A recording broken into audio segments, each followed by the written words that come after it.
Now, the Fox 61 Weather Watch with Chief Meteorologist Rachel Frank. April showers bring May. You know how the saying goes, right? But we haven't had very many April showers this month. So far, we've had about a ½ inch of rain already this month in the Hartford area. But typically, on an average month, we've had already 2 inches. That leaves us with a deficit of 1½ inches. I took a look back at some of the records to see where we end up kind of standing. If you compare April 1st through the 17th through the years, it's actually the 7th driest in the Hartford area and the 6th driest to date in Bridgeport.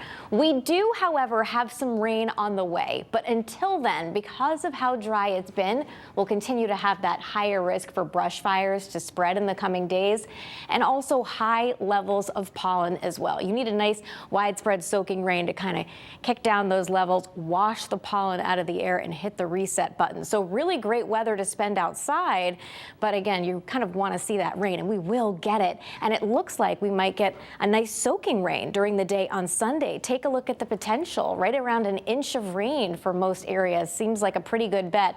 The only problem is that some of you may have with it is that it's going to be during the weekend on Sunday. So that's one big story, is that it's dry most of the week until Sunday. The other big story is this big number here for Friday, with high temperatures climbing into the 80s. So not as warm as it was last week when we had high temperatures breaking monthly records, soaring into the 90s, but still impressive.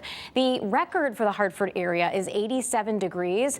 Right now we're forecasting a high in the low 80s. If we can get more of a westerly wind instead of a southwesterly wind, it could be warmer than this, but any component of the wind coming over Long Island Sound is going to act to cool the air a little bit, and that's why we're thinking Bridgeport does not break the record with a high temperature forecast in the low 70s. Still, though, very warm for this time of year. Temperatures in the 40s to right around 50 degrees. Definitely feel a little bit of a chill in the air already, and by the time you wake up tomorrow morning, we're going to be in the 30s for a lot of areas across the state, unless you live in far southern Connecticut or the immediate shoreline. So a frosty start for some, a pleasant finish. We'll see highs between 55 to right around 60 degrees. Again, it is still a little bit breezy, winds out of the west at 10 to 20 miles per hour, and we could see gusts up around 25 miles per hour. Maybe not as strong as today, but enough so that you're still feeling it.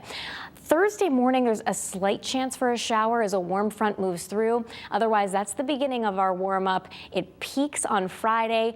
We are still dry on Saturday, and then Sunday is when we bring in that wet and windy day. Here's what it all looks like in your Fox 61 7-day forecast. So we're near 70 degrees on Thursday, 80s on Friday. Still trying to figure out exactly how warm we can get depending on that wind direction.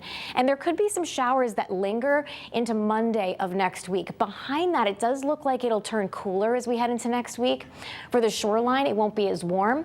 60s the next 2 days, near 70 for Friday and Saturday, guys.